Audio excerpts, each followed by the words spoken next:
Vous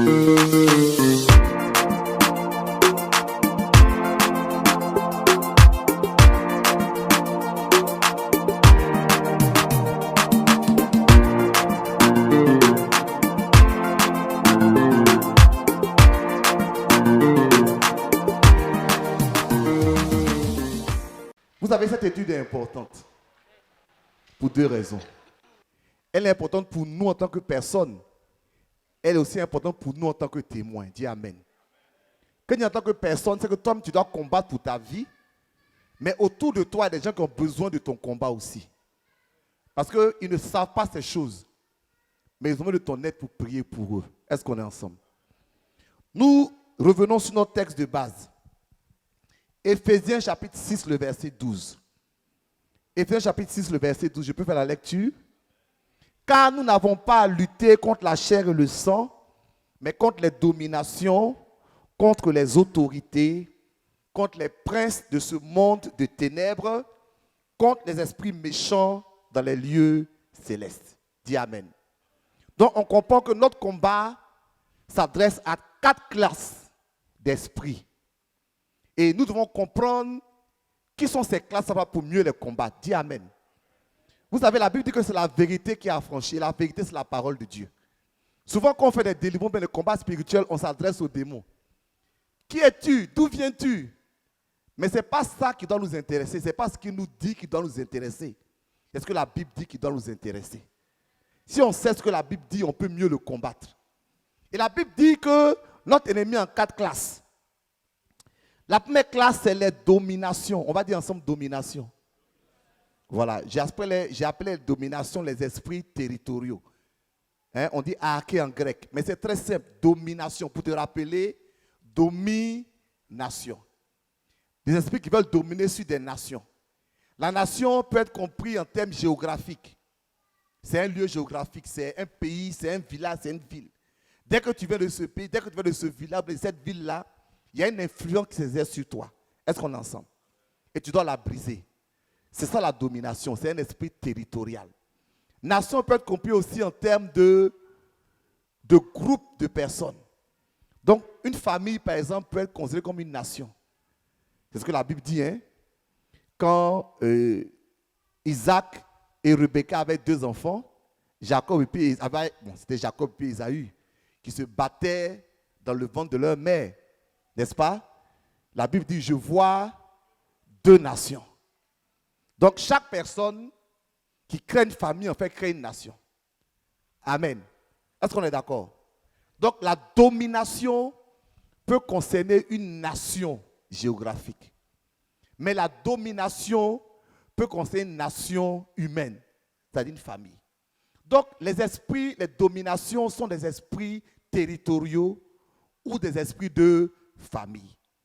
En d'autres termes, quand je viens d'une certaine famille, malheureusement, il y a un certain lien que je dois combattre.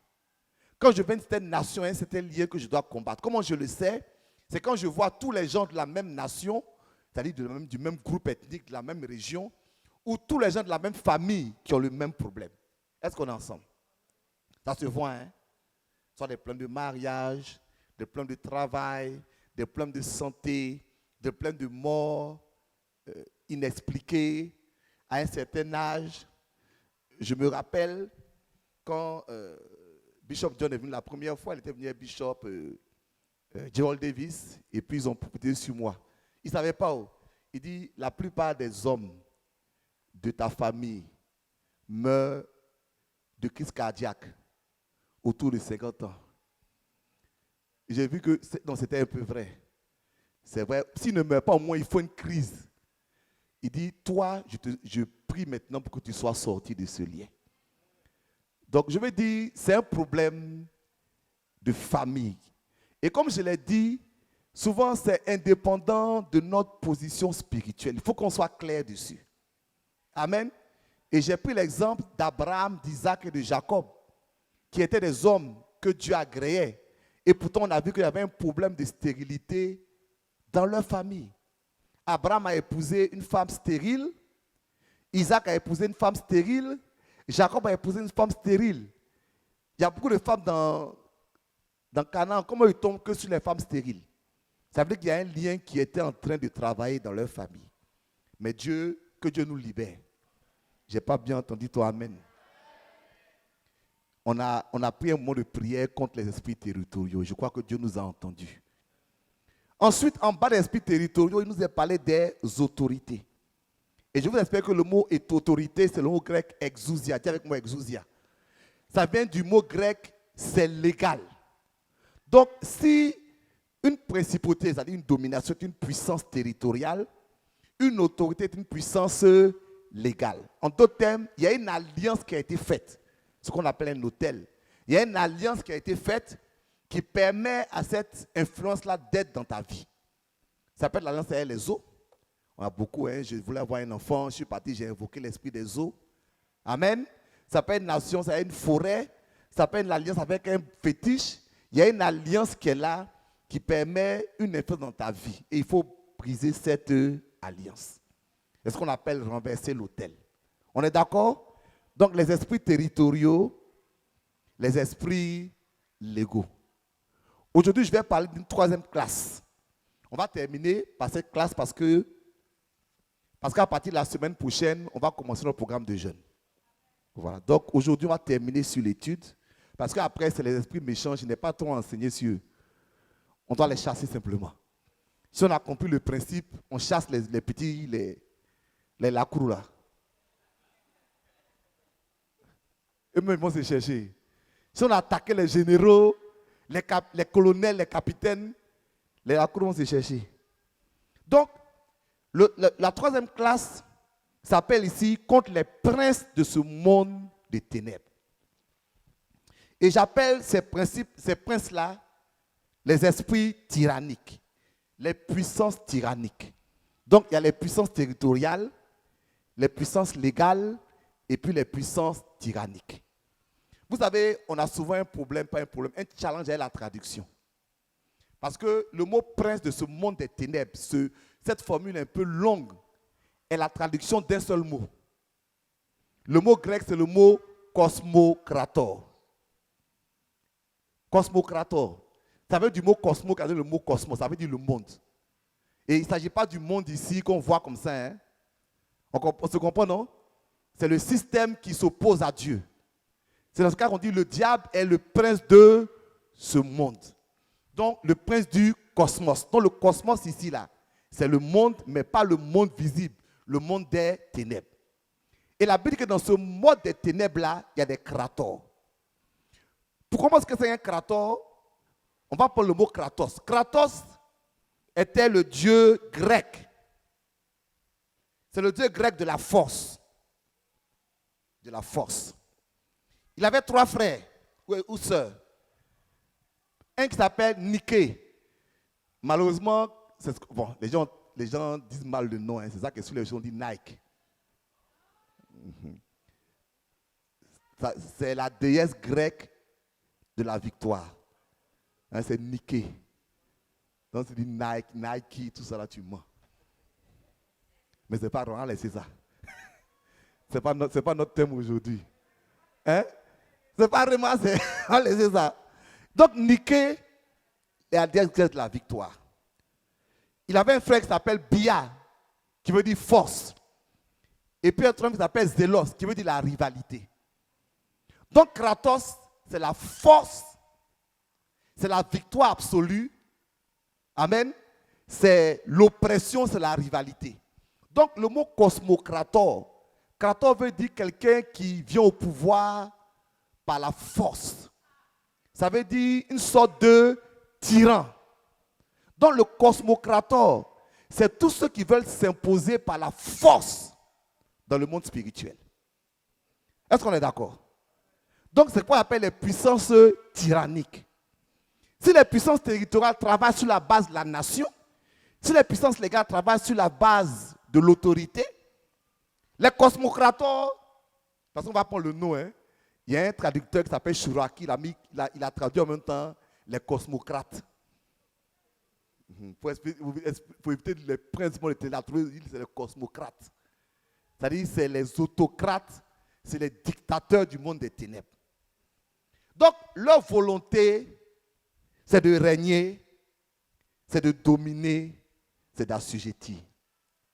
Et on va voir certains de leurs effets. Mais auparavant, il faut comprendre quand on parle de cosmocrator, hein, vous préférez que je dise cosmocrator, puissance tyrannique, cosmocrate, j'ai qu'à les appeler comment pour que vous compreniez. Cosmocrator. Voilà. Donc, les cosmocrators sont des esprits ou des humains. Quand un humain veut devenir un cosmocrator, on appelle ça un sorcier. Voilà. Dans Lévitique 19, 31, il est dit que le sorcier a des esprits familiers. Dans la version Louis II, ce n'est pas marqué comme ça, mais dans les versions anglophones, on dit familiar spirit. Quand on dit esprit familier, ça ne veut pas dire esprit de famille. Ça veut dire que le sorcier devient sorcier en domestiquant, parce que ça veut dire esprit domestique. En domestiquant les esprits. C'est-à-dire qu'il prend des esprits à sa solde. N'est-ce pas? Pour pouvoir atteindre ces trois choses-là. Le pouvoir, n'est-ce pas? La domination et la rivalité. Et regarde le monde des sorciers, il n'y a pas pardon, il n'y a pas... Tout ce que le sorcier veut, ce n'est pas sa réussite personnelle. Est-ce que vous avez remarqué ça? Le sorcier n'est pas intéressé par sa réussite personnelle. Lui-même, il n'a rien. Lui-même, il ne mange pas, il est dans case. Mais ce qui l'intéresse, c'est sa position dans le monde spirituel. C'est-à-dire, dans le monde spirituel, il est un prince. Il a une autorité. Il domine, il captive les vies qu'on va voir. C'est ça qui l'intéresse. Et tout ce qu'il va faire, c'est grandir dans ce domaine-là. C'est ça qui est dangereux à la sorcellerie. Tu peux voir un enfant. L'enfant, c'est juste un enfant. Mais dans le monde spirituel, c'est un krator. Vous comprenez, non? C'est un krator. Et lui, cette puissance qu'il a dans le monde spirituel, là, ça l'enivre. Parce qu'il n'a pas la moralité pour comprendre que ça, ce n'est pas bien. Et souvent, ça devient les plus dangereux. Donc, on doit combattre les krators. Humains ou démons ou esprits. Vous savez, Jésus dit que lorsque tu vas combattre un homme fort, il faut lier cet homme fort. Là, il ne parle plus d'un humain, il parle d'un esprit.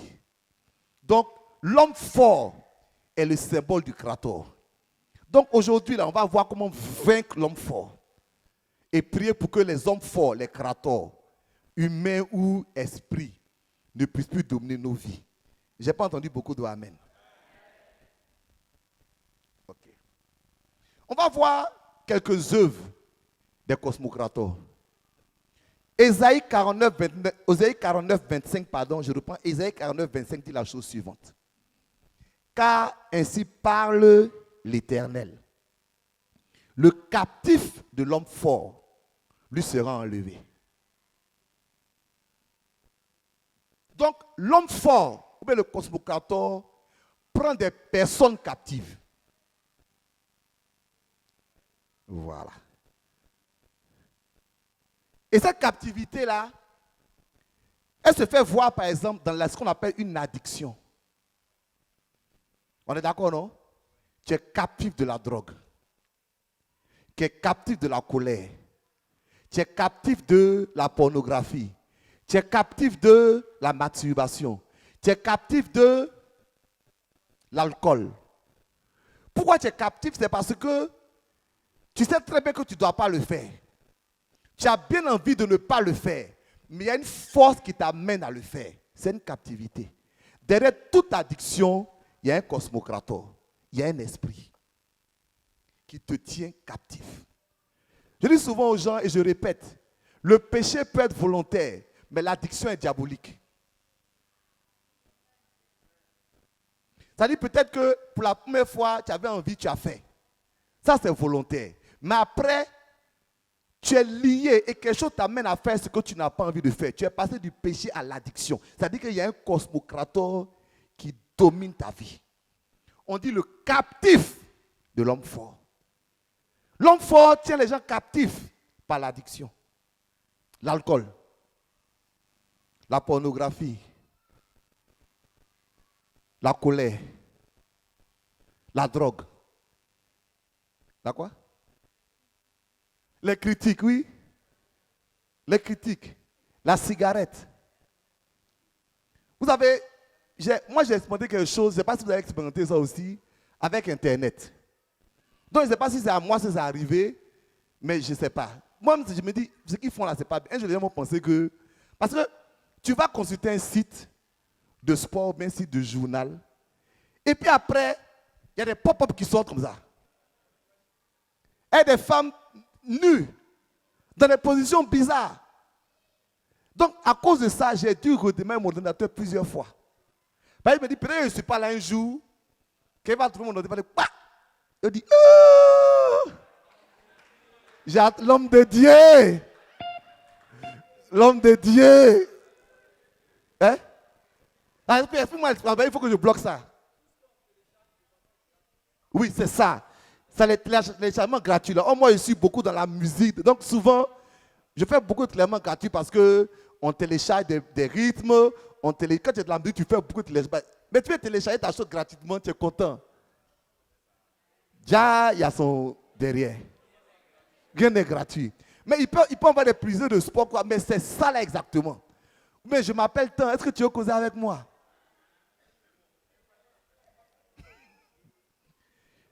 Il faut causer. Des fois, c'est le Cosmocrator qui a commencé comme ça. Il faut t'amuser. Elle dit, bon, c'est pas à cliquer pour regarder un jour. Tu as cliqué un jour. Tu as cliqué 2 jours. Tu as cliqué 3 jours. Tu as cliqué toujours. Nous sommes dans un monde qui nous soumet à beaucoup de tentations. Et je veux nous interpeller. Parce que le péché est volontaire, mais l'addiction est diabolique. Et tout péché peut conduire à l'addiction. C'est là où on dit que tu es captif. Tu es captif d'une addiction. Parce qu'il y a un cosmocrator. Il y a un esprit qui t'a tenu captif. Les cosmocrators tiennent les gens captifs. On est d'accord? Les cosmocrators tiennent les bénédictions captives. Je lis Luc chapitre 11, le verset 21. Donc, il tient les hommes captifs. On est d'accord? Il tient les bénédictions captives. Luc 11, 21 à 22. Quand l'homme fort revêtu de ses armes garde son palais, ses biens sont en paix. Mais s'il en survient plus fort que lui qui le vainque, il ôte son armure à laquelle il se confiait et fait le partage de ses dépouilles. Il y a quelque chose de bizarre dedans. Si ce qui est dans la maison de l'homme fort lui appartient, pourquoi est-ce qu'on vient le lier pour lui enlever ça? L'homme fort garde, on dit il a gardé ses biens dans sa maison. Si ça lui appartient, pourquoi est-ce qu'on vient le lier pour lui enlever ça? Parce qu'en la réalité, tout ce qui est dans sa maison là ne lui appartenait pas. Hein? C'est un voleur. C'est un voleur. C'est un brigand. Mais l'homme fort, c'est-à-dire le voleur, il vole et puis il se cache. L'homme fort, il vole et puis il est assis. Tu sais que c'est lui qui a pris. Il prend un bris et puis on dit quoi? Il ne se cache pas, hein? On dit il est revêtu de ses armes. Il garde son palais. Il ne se cache pas, il t'attend. C'est un mafieux, c'est un brigand, comme le sorcier du village. Non, tu sais qu'il est sorcier, il sait que tu sais qu'il est sorcier. Et puis il est là. Quel choc, son cœur bat pas. On dit il a ses âmes. Il se repose sur ses âmes. Et puis tout le monde a peur de lui dans le village. Mais c'est pas ça, tout le monde a peur de lui. Vous savez, c'est quand il y a obsèque que tu t'aperçois que même les chrétiens sont des peureux.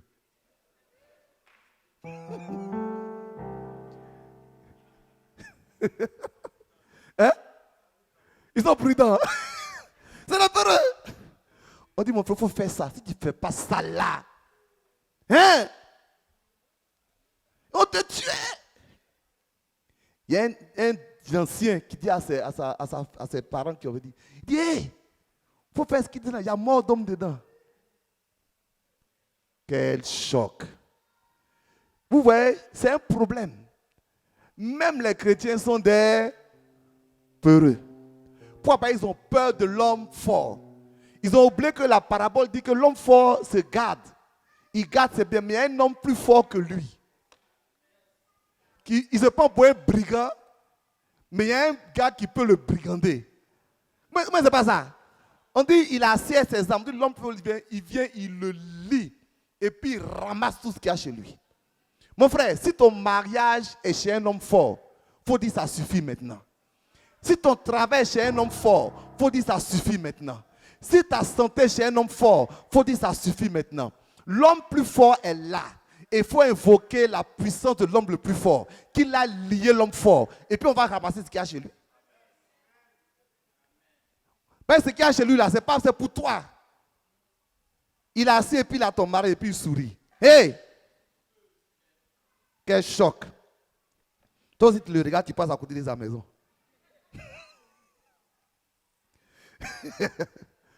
Alléluia. Donc, c'est le temps de ramasser nos bénédictions. C'est le temps de récupérer tout ce qui nous a été pris. C'est le temps que la prise de l'homme fort lui soit arrachée. Là, dans Ésaïe, certaines versions disent que la prise du tyran lui sera arrachée. Voilà, ça dit on va lui enlever ce qu'il croit qu'il a eu là. Parce que c'est un menteur. Donc l'homme fort tient les hommes captifs. Il tient les bénédictions captives. Et la troisième chose que le cosmocratos, l'homme fort, fait, il tient les pensées captives.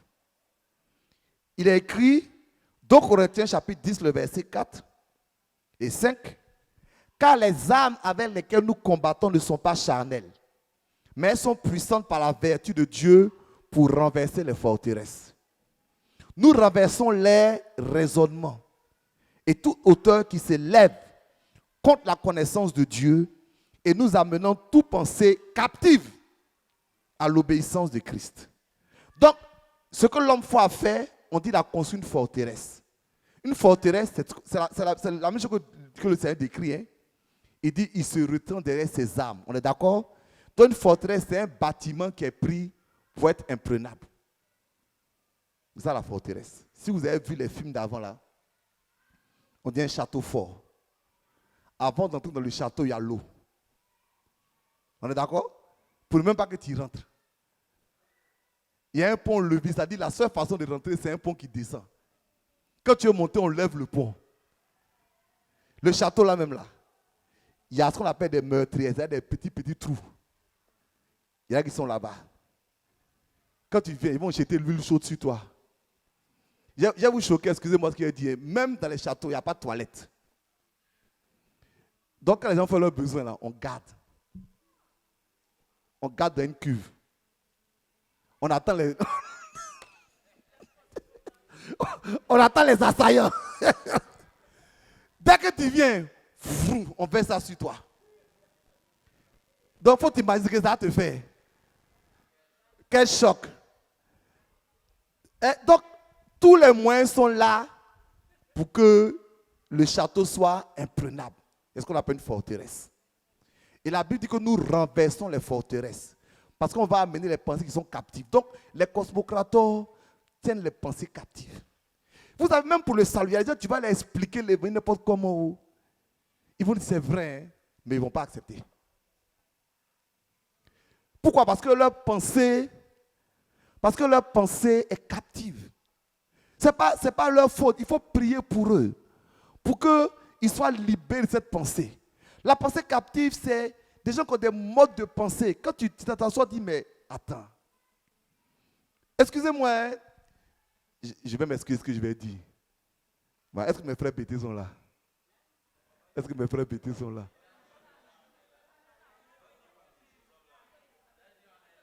Moi, je suis dedans aussi, donc je n'ai pas dit mes frères pétés.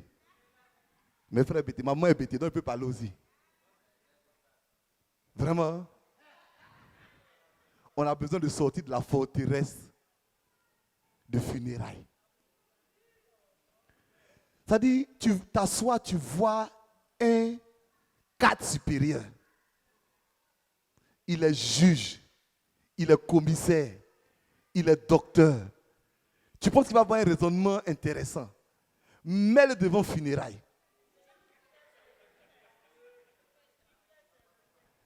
Il perd ses repères. C'est peut-être beaucoup d'ethnie. Hein? Je ne veux pas. Voilà, je ne veux pas. Mais c'est pour dire que, même culturellement, on s'aperçoit qu'il y a des forteresses. Parce que tu ne peux pas t'imaginer qu'un tel homme va raisonner comme ça. Ça, c'est le cas. Peut-être d'autres ethnies font la même chose et certaines autres choses. Hein? C'est que nos frères, on ne les aime pas qui nous. Ça devient une forteresse. Sinon, comment toi, servante, tu manges, c'est ta vie, c'est ton travail. Mais à cause de Pâques, tu as tué ta maman. Tu as tué ton papa. Pour aller faire fête 2 jours. C'est ce qu'on appelle une... Hein? Bon, c'est pas grave. C'est une forteresse. C'est-à-dire c'est une manière de penser que le diable a mis dans ta tête et qui t'empêche de comprendre les choses de Dieu. Il y a un démon derrière. Quand vous voyez les gens sont attachés à quelque chose qui n'est pas, c'est pas la logique et ça les tient captifs. Et puis leur tradition, leur façon de faire les oblige à faire ça. Il y a un démon derrière. C'est-à-dire le démon a capté leur pensée. Ils pensent qu'ils aiment ça. Tu n'aimes pas ça. C'est un démon. Parce que si tu t'assois logiquement et que tu réfléchis, tu verras que ce que tu as de faire là, c'est illogique. C'est bête même. Mais tu es dedans. Parce que ta pensée est captive. Les cosmocrators, ils captivent les gens. Par une addiction. Par un lien. Par un comportement. Les cosmocrators, ils ont les bénédictions des gens en prison. Les cosmocrators, ils ont les pensées en prison. Et c'est pour ça que nous voulons vaincre l'homme fort. Dis Amen. Dis avec moi, vaincre l'homme fort. Jésus nous donne 3 choses pour vaincre l'homme fort. Il dit il faut lier l'homme fort, il faut dépouiller l'homme fort, il faut attaquer l'homme fort. Donc, lier l'homme fort. Chaque fois que tu vois une puissance tyrannique, lier, c'est empêcher cette puissance-là d'influencer ta vie. Souvent, on confond chasser et lier. En l'occurrence, Jésus n'a pas chassé la personne qui est dans sa maison, mais il a lié. En d'autres termes, il a imposé la force de Dieu sur sa force. Dis Amen. Il a empêché d'influencer les vies. Dis Amen. Et nous allons prier pour que tout homme fort soit lié. C'est-à-dire, sa puissance-là, ça peut se faire sur tout, mais pas sur toi. Il est incapable quand il s'agit de toi. Il est incapable de réagir parce que bientôt tu vas lui arracher ce qui t'appartient. Donc, on va le lier.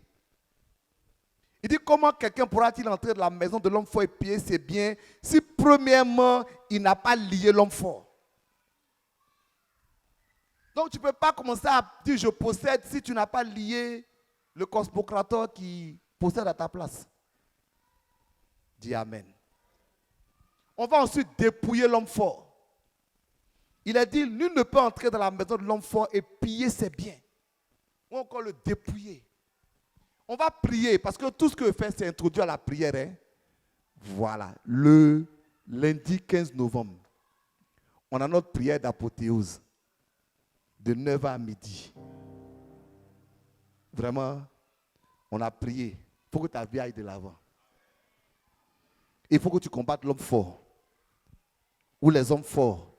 Les principautés, les dominations, les autorités, les puissances tyranniques, les cosmocrators. Dépouiller l'homme fort. Nul peut entrer dans la maison du moins dépouiller, c'est-à-dire quoi? C'est-à-dire prendre ce qui lui appartient. La prière a la capacité d'enlever à l'ennemi ce qu'il a pris et qui est de toi, mais qui est avec lui. Ton travail peut être chez quelqu'un. Ton mariage peut être chez quelqu'un. Écoutez-moi, quand on parle de puissance tyrannique, ils n'ont pas besoin de te posséder. Ils ont juste besoin de bloquer ce qui t'appartient quelque part chez eux. Peut-être que tu es là, peut-être que quelque chose qui t'appelle d'un canari quelque part. Je peux te dire que ça existe. Amen. Ça peut être plongé dans un cours d'eau quelque part. Ça peut être dans un sous-sol quelque part.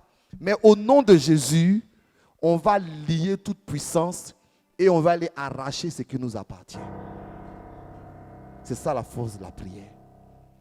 Il faut que ce qui t'appartient revienne à toi. Une des choses que j'ai appris quand je faisais la délivrance, c'est ce que j'appelle la restitution. J'ai appris ça lorsque j'ai lu la parole de Dieu. Il est dit dans Proverbe, on ne tiendra pas le voleur pour innocent.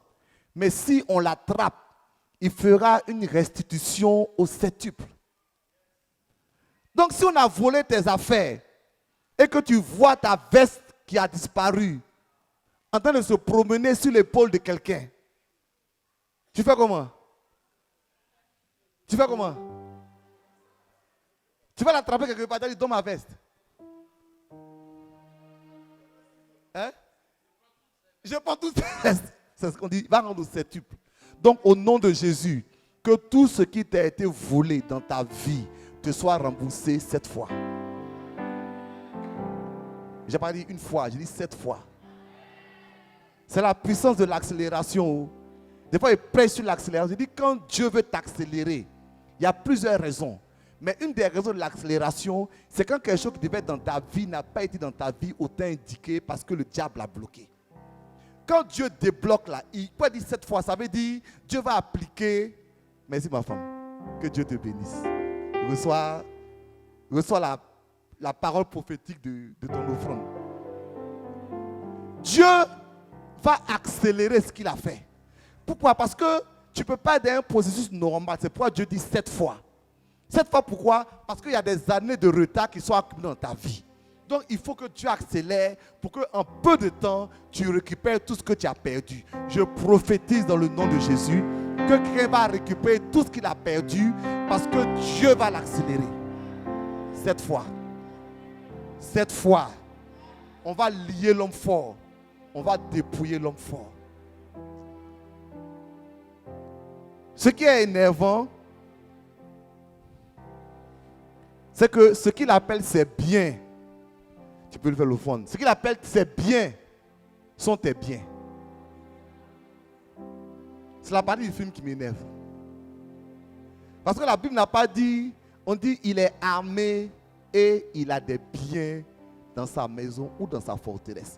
Donc ce qu'il appelle ses biens sont tes biens.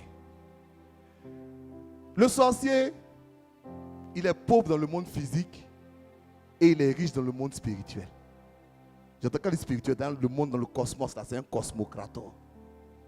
Il vient, il prend ton travail, il prend et ça lui donne, lui, une élévation dans l'autre côté. Ça va s'arrêter au nom de Jésus. Ça va s'arrêter au nom de Jésus. Que tous ceux qui ont ta bénédiction quelconque, qu'ils soient liés et que cela leur soit arraché au nom de Jésus. On va dépouiller l'homme fort.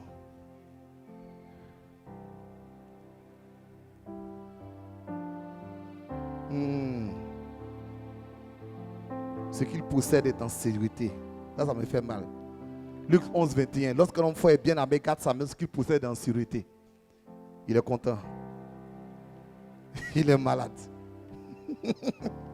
Mais il s'y vient non plus fort que lui, qui le vainque. Alléluia. Donc on va appeler Jésus pour la victoire. Ok. On va terminer. On va frapper l'homme fort. On va frapper l'homme fort. On dit la capture de l'homme fort lui sera enlevée. Et les biens lui seront arrachés. Pourquoi? Parce que je vais frapper tes ennemis. Quand Dieu dit que l'homme fort doit être frappé, l'homme fort là, des fois, comme le seul langage que comprend l'homme fort, c'est quoi? C'est la force. Il ne comprend aucun autre langage. Il ne comprend pas le langage de la négociation.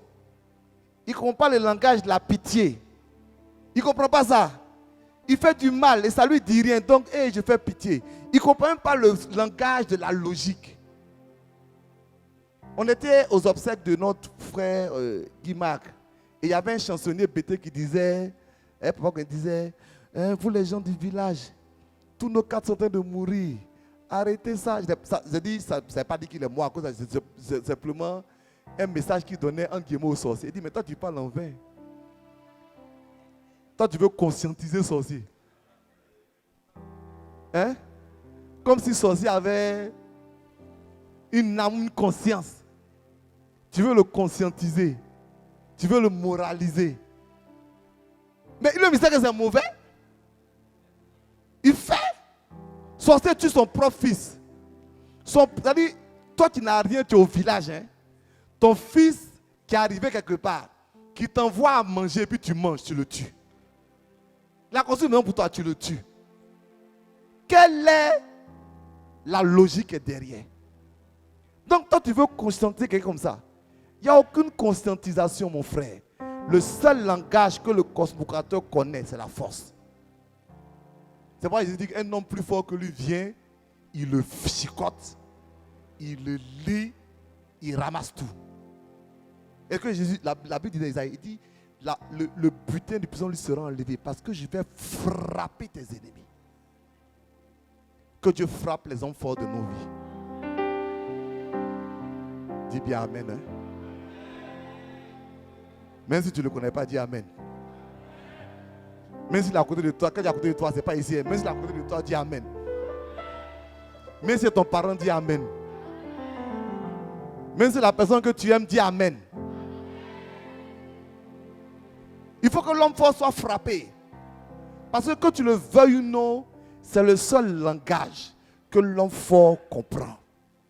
C'est le seul langage. C'est pas quand tu rentres dans le combat contre les cosmocrators, c'est un combat de force. Vous savez, les combats contre les esprits territoriaux sont des combats d'hérédité.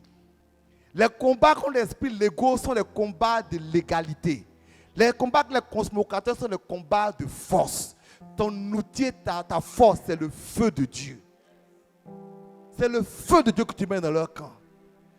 Tu le fais jusqu'à ce que lui, il est au village là-bas et puis il ne dort plus. Sa tête chauffe. Il t'appelle le matin. Ça va? Il t'a jamais appelé depuis 3 mois, mais tu as commencé à appeler, il t'appelle le matin. L'homme, il sait que ça chauffe. Que Dieu nous bénisse.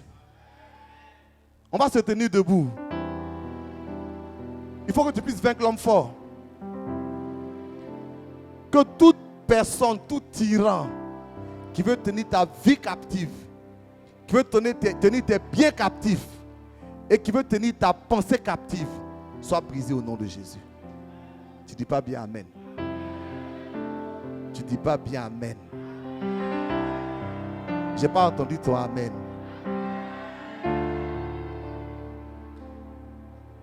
Bien-aimé, c'est vrai aujourd'hui, l'église va être une église de chocolat qui aimait. Voilà. On veut laisser ce genre de thème-là. Et puis on veut dire aux gens, non, tu vas percer. Ce qui est sûr, que ce soit ce que tu veux faire pour percer, déchirer, s'il y a un combat spirituel, tu ne vas pas aller quelque part. Amen. Non, je veux te dire, tu ne vas pas aller quelque part. Parce que le fondement sur lequel, tu sais, la Bible dit, quand les fondements sont renversés, comment le juste lui-même va survivre? C'est-à-dire, ce sur quoi tu veux t'appuyer là, ça n'existe plus, mais tu veux monter. Nous allons déblayer le territoire. Bientôt, on commence les 21 jours de jeûne, commencer une nouvelle saison. Donc, ce n'est pas qu'on veut s'arrêter là, on ne veut pas s'arrêter là. Dieu a beaucoup de bonnes choses pour nous devant. Il a beaucoup de grâce, beaucoup de bénédictions, mais on va d'abord faire, les Anglais disent first thing first. On va déblayer le territoire. C'est que s'il n'y a rien, ce n'est pas grave. Hein? Tu pries, si tout va bien, ce n'est pas grave, mais c'est grave. C'est pas grave. Mais s'il y a quelque chose, tu peux peut-être ne pas savoir qu'il y a quelque chose. Et tu peux penser que, parce que le problème des esprits, c'est que ils nous font rentrer dans des analyses logiques. Il ne faut pas penser qu'il y a forcément rien. Il faut aller en disant, tout ce qu'il y a là, j'ai brisé. Peut-être que tu te dis, ah bon, tu sais que la vie est dure, si je n'ai pas de promotion, c'est à cause de la Covid. Ça n'a rien à voir avec la Covid. C'est un gars qui a au village qui bloque ta promotion, ce n'est pas Covid. Il faut laisser Covid. Pas dans Covid, il y a qu'on promotion dans Covid.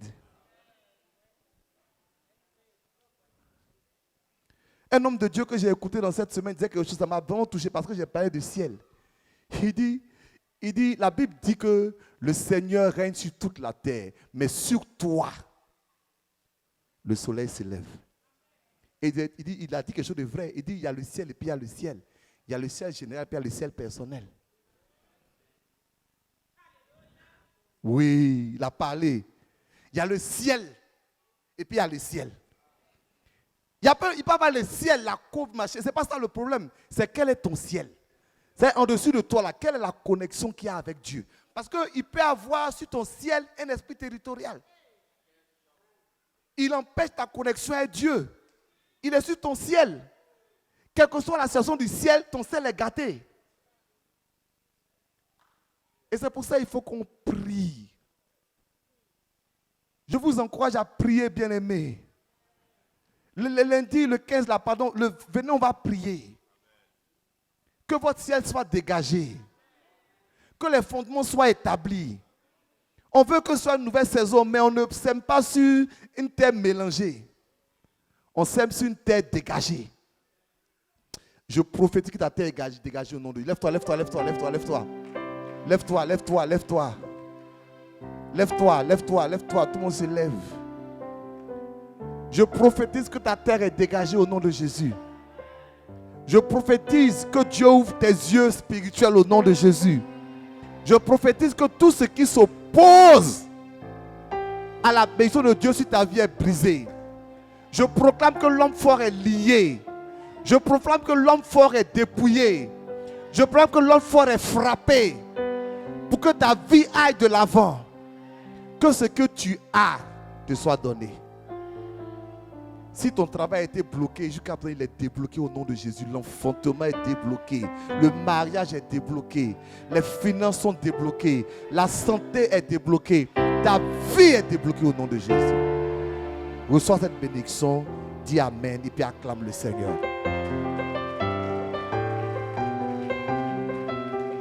Alléluia. Sois béni, oh, sois béni. Sois béni. On a rendez-vous le lundi 15. Tu es béni.